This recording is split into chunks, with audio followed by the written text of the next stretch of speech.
नमस्कार दोस्तों I am sure कि पिछले कुछ दिनों से लगातार आप आईएएस ऑफिसर तुकाराम मुंढे के बारे में काफी ज्यादा सुन रहे होंगे। देखिए, उनके पूरे अभी तक आईएएस के कैरियर में 25 बार ट्रांसफर हुआ है और अभी करेंटली वो जो काम कर रहे हैं जिसके बारे में बहुत चर्चा हो रही है। Currently is posted as Maharashtra के commissioner of food and drug administration और बताया जा रहा है कि पिछले कुछ दिनों में 1100 से ज़्यादा जो रेस्टोरेंट्स हैं जहां पर खाना मिलता है वहां पर रेड किया गया और बहुत कड़े एक्शन लिए जा रहे हैं। और लोगों की डिमांड यह है कि इस तरह के और भी ऑफिसर्स पूरे देश भर में होने चाहिए ताकि हमारे देश में जो रेस्टोरेंट्स हैं वहां पर हाइजीन मेंटेन हो सके, गलत फूड लोगों तक ना पहुंचे। लेकिन इन सारी चीज़ों के बीच अगर आप देखोगे जो भी कुछ हो रहा है इसमें फेक पनीर, एनालॉग पनीर के बारे में बहुत चर्चा हो रही है। ऑलरेडी मैं आपको बता दूं, भारत के 3 राज्य that is Maharashtra, Gujarat and Chhattisgarh, इन्होंने इसके ऊपर ऑलरेडी बैन लगा दिया है। सवाल यह है कि क्या ये पूरे भारत में बैन लगने वाला है।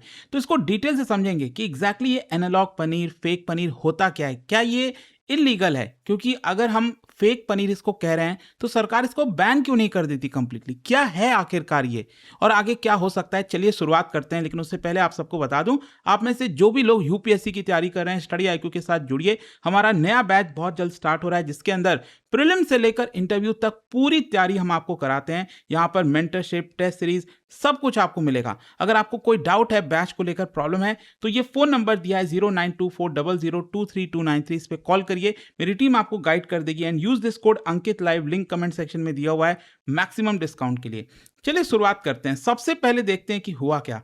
जैसा कि मैंने आपको बताया कि सबसे पहले महाराष्ट्र, उसके बाद गुजरात और अब छत्तीसगढ़, भारत में 3 ऐसे राज्य बन गए हैं जिन्होंने जो एनालॉग पनीर होता है उसके मैन्युफैक्चरिंग पर, स्टोरेज पर, ट्रांसपोर्टेशन, डिस्ट्रीब्यूशन, हर एक चीज के ऊपर यहां पर बैन लगा दिया है। एंड बताया जा रहा है कि ये जो स्टेप है it is one of the most significant food safety action जो कि रिसेंटली आपको देखने को मिलेगा। खैर, यहां पर इसके पीछे का बैकग्राउंड समझिए। क्या है ना कि भारत लार्जेस्ट प्रोड्यूसर है मिल्क का पूरे दुनिया में। 240 मिलियन टन से ज़्यादा जो मिल्क है हर साल यहाँ पर प्रोड्यूस होता है। और मिल्क और साथ ही साथ जो मिल्क के रिलेटेड प्रोडक्ट्स होते हैं, चाहे पनीर है, दही है, जितनी भी चीज़ें हैं, ये एक इंपॉर्टेंट सोर्स ऑफ इनकम है मिलियंस ऑफ डेयरी फार्मर्स के लिए, कोऑपरेटिव्स के लिए, अमूल, मदर डेयरी, नंदिनी, जितने भी कोऑपरेटिव्स हैं। तो यहाँ पर क्या है ना कि भारत में सबसे ज़्यादा जो डेयरी प्रोडक्ट्स कंज्यूम किया जाता है उसमें पनीर आता है। एंड जिस तरह से मिल्क के दाम बढ़ रहे हैं, डिमांड बढ़ रही है, रेस्टोरेंट्स में लोग बाहर जाके खाते हैं, होटल, कैटरर्स, हर जगह यहाँ पर पनीर की डिमांड बहुत ज़्यादा बढ़ती जा रही है। और आप सब जानते हैं कि जब सप्लाई लिमिटेड है और डिमांड बहुत ज़्यादा होती है तो यहाँ पर कुछ लोग सिस्टम का फ़ायदा उठाने की कोशिश करते हैं। और यहीं पर प्रॉब्लम आ जाता है कि जो जेन्युइन मिल्क बेस्ड पनीर है उसको रिप्लेस करके लोग फेक पनीर लेकर आ रहे हैं जिसको कहा जाता है एनालॉग पनीर। और रिसेंटली यहाँ पर जो फूड सेफ्टी अथॉरिटीज़ के द्वारा रेड किया गया रेस्टोरेंट्स में, सप्लायर्स के ऊपर, तो यहाँ पर पाया गया कि जो एनालॉग पनीर है उसको जेन्युइन पनीर बोलकर बेचा जा रहा है। और यही सबसे बड़ी प्रॉब्लम है। अगर आपको बताया जाए कि ये जो पनीर है वो रियल पनीर नहीं है, ये रियल मिल्क से नहीं बना है, ये एनालॉग पनीर है, तो अगर ये आपको बोलकर बेचा जाए तो कोई दिक्कत नहीं। लेकिन प्रॉब्लम यहाँ पर ये आ जाती है कि बोला जाता है कि हाँ ये रियल पनीर है। आपको लगता है कि कहीं रेस्टोरेंट में अगर आप जाओगे और आप पनीर की सब्जी मंगाओगे और बोलोगे कि भैया ये पनीर रियल वाला है, मिल्क से बना है या फिर ये एनालॉग है, आपको क्या लगता है, क्या कोई भी रेस्टोरेंट बोलेगा कि नहीं ये नकली पनीर है? नहीं बोलेगा। और यही सबसे बड़ी प्रॉब्लम भारत में आती है। देखो, जब हम पनीर बोलते हैं ना तो पनीर फ्रेश होता है, नॉन फर्मेंटेड चीज होता है जो कि एक्सक्लूसिवली मिल्क से बना हुआ होता है। आप सब जानते हैं इसमें जो दूध होता है उसको गर्म किया जाता है, उसमें कोई एसिड डाला जाता है, विनेगर, लेमन जूस, कुछ भी, ताकि वो फाड़ा जा सके।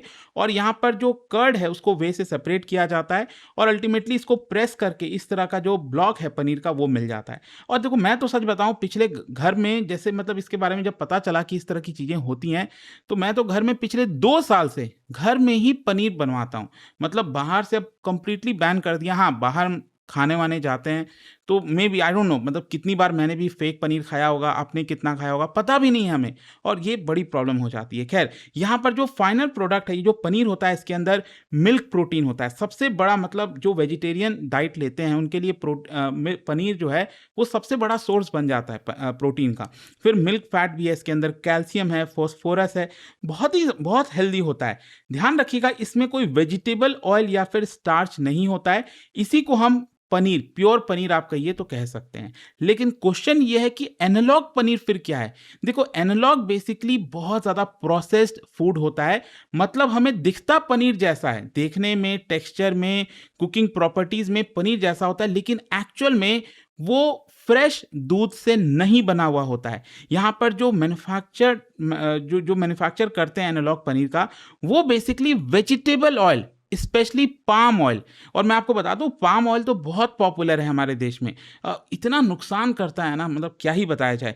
एक तो बहुत सस्ता होता है, कुकिंग टेम्परेचर पर स्टेबल होता है, इसका शेल्फ लाइफ काफ़ी लंबा होता है, क्रीमी टेक्सचर होता है। तो इसी वजह से क्या है ना कि ज़्यादातर जो एनालॉग पनीर होता है वो पाम ऑयल से बना होता है। मॉडिफाइड स्टार्च, मिल्क सॉलिड, वे पाउडर, इमल्सिफायर, स्टेबलाइजर, पता नहीं क्या क्या चीज़ें, मतलब इतना ज़्यादा प्रोसेस्ड होता है। और ध्यान रखिएगा, कोई भी फूड जितना ज़्यादा प्रोसेस्ड होगा वो उतना हार्मफुल हो सकता है, मतलब वो आपके लिए सही नहीं होगा। कोशिश यही करना चाहिए जितना कम से कम प्रोसेस्ड फूड हो वो आप यहाँ पर कंज्यूम करिए। तो बेसिकली ऑब्जेक्टिव यहाँ पर यही है कि पनीर जैसा प्रोडक्ट बहुत ही सस्ते दाम पर बनाया जाए। अच्छा, इसको एनालॉग क्यों कहा जाता है? बेसिकली फूड टेक्नोलॉजी में अगर आप देखोगे तो एनालॉग फूड का मतलब होता है जो दूसरे किसी ओरिजिनल फूड को इमिटेट करे। फॉर एग्जाम्पल वीगन चीज, जैसे चीज तो अगेन दूध से बना होता है ना, दूध का ही प्रोडक्ट होता है, लेकिन वीगन चीज मतलब वो दूध का नहीं बना होता। जो वीगन डाइट लेते हैं वो मिल्क कंज्यूम नहीं करते। फिर प्लांट बेस्ड मीट, मतलब लोग मीट तो कंज्यूम कर रहे हैं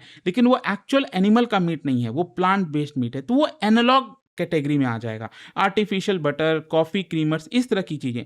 सिमिलरली उसी प्रकार से जो एनालॉग पनीर है वो पनीर को एक्चुअली इमिटेट करता है। लेकिन देखिए, असली सवाल यहां पर यह आता है कि एनालॉग पनीर को मैन्युफैक्चर ही क्यों किया जाता है? इसका सिंपल चीज है इकोनॉमिक्स। जैसा मैंने बताया, डिमांड ज्यादा होगी, सप्लाई कम होगी। अगर मान लो सपोज मिल्क की सप्लाई एकदम भरपूर मात्रा में हो, कोई दिक्कत नहीं है, तब तो कोई प्रॉब्लम नहीं होगी, लोग मिल्क से ही पनीर बनाएंगे और जो फेक पनीर है वो उतना मार्केट में आएगा नहीं।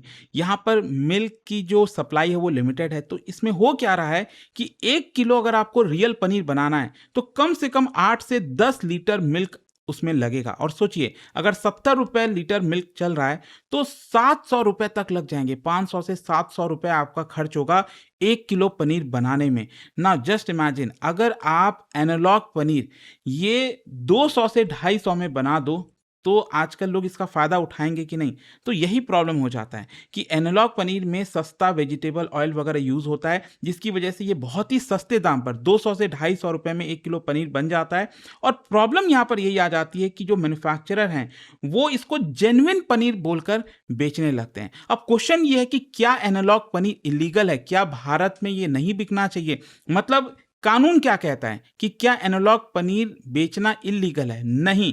ये कई लोगों को कंफ्यूजन होता है, क्योंकि लोग सोचते हैं ना ये फेक पनीर है तो फेक मतलब इलीगल होना चाहिए, ये तो सरकार अलाउ नहीं कर सकती। लेकिन मैं आपको बता दूं, एनालॉग जो आइटम्स होते हैं उनकी एक अलग कैटेगरी है जिसको सरकार अलाउ करती है। और ये चीज देखो, एनालॉग पनीर लीगली मैन्युफैक्चर किया जा सकता है। हाँ, सरकार ये कहती है कि इसमें फूड सेफ्टी स्टैंडर्ड आपको मेंटेन करना होगा, हाइजीनिकली जो प्रोडक्शन है वो करना होगा, इंग्रेडिएंट्स प्रॉपर डालने होंगे, और यहाँ पर क्लियरली आपको बताना होगा कि ये जो पनीर है वो एनालॉग पनीर है, ये नॉन डेयरी प्रोडक्ट है। कंज्यूमर्स को आपको मिसलेड नहीं करना है। तो ये सारी शर्तों के आधार पर सरकार ने इसको अलाउ कर रखा है। अभी ये जो क्रैकडाउन चल रहा है ना पनीर को लेकर, वो क्रैकडाउन इसी वजह से चल रहा है क्योंकि आपको बोला जाता है कि ये रियल पनीर है, लेकिन वो रियल होता नहीं है। और महाराष्ट्र में अगर आप देखोगे, जो Maharashtra food and drug administration है, उन्होंने बहुत सारे इंस्पेक्शन किए, लैबोरेटरी टेस्टिंग की, उसमें पाया कि 35% जो पनीर के सैंपल्स हैं वो फेल हो गए क्वालिटी टेस्ट में। यहां पर बहुत से जो प्रोडक्ट्स हैं उसमें वेजिटेबल फैट पाया गया इंस्टेड ऑफ मिल्क फैट। जो रेस्टोरेंट्स हैं, कैटरर्स हैं, वो अल्टीमेटली एनालॉग पनीर का इस्तेमाल कर रहे हैं without disclosing it to the consumer. और जो कंज्यूमर हैं वो, उनको पता होता नहीं बहुत ज़्यादा कि ये जेन्युइन है। अब आप कहीं रेस्टोरेंट में गए हो, खाने गए हो, मतलब कितने लोग ऐसे होंगे जो जिनको कंसर्न होता होगा?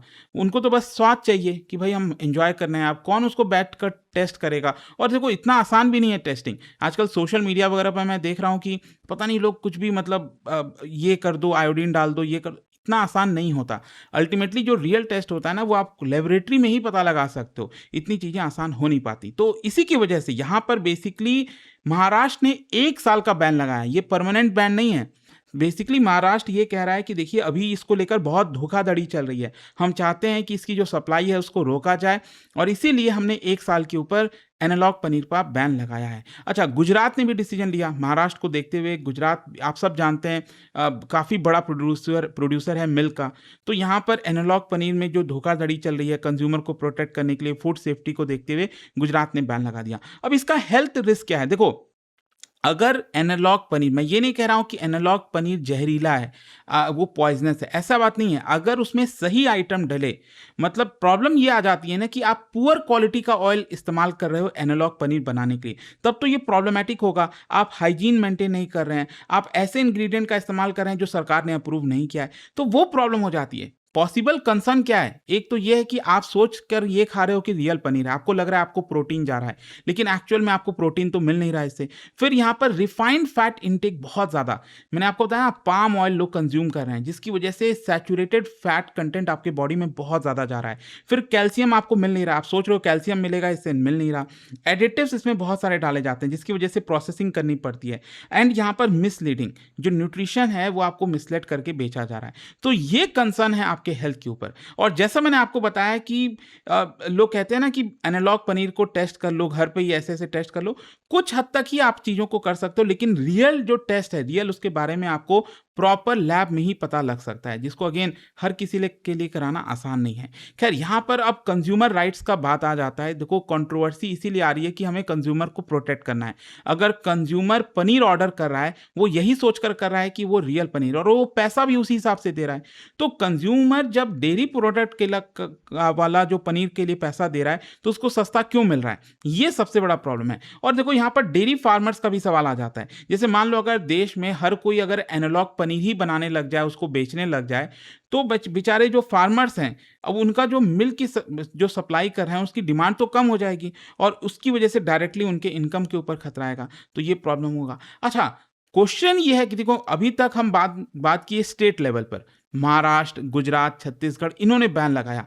हमारे देश में जो सेंटर में FSSAI है वो क्या करी? देखो, food safety and standard authority of India, ये भारत की एपेक्स फूड रेगुलेटर है, food safety and standard act 2006 के तहत। इसका मेन फंक्शन यही है कि फूड स्टैंडर्ड पूरे देश भर के लिए लागू करें, फूड बिजनेसेस को लाइसेंसिंग वगैरह देना, लेबल प्रोवाइड कराना, फूड इस्टेब्लिशमेंट इंस्पेक्ट करना, जो सैम्पलिंग और टेस्टिंग फूड है वो भी यहाँ पर करना, फूड सेफ्टी लॉस को एनफोर्स करना। क्वेश्चन ये है कि FSSAI इसको पूरे देश भर में क्यों नहीं बैन कर दे रही है? मैंने आपको पहले ही बताया, एनालॉग करके एक अलग से कैटेगरी है, आइटम है, इसको अभी पूरी तरह से शायद बैन नहीं किया जा सकता। हाँ, हो सकता है कि अलग अलग अपने राज्य के लेवल पर जितना हो सके इसको पकड़ने की कोशिश करनी चाहिए, इसको रेगुलेट करने की कोशिश करनी चाहिए। जैसे महाराष्ट्र ने कदम लिया है कि हम 1 साल के लिए बैन लगा रहे हैं।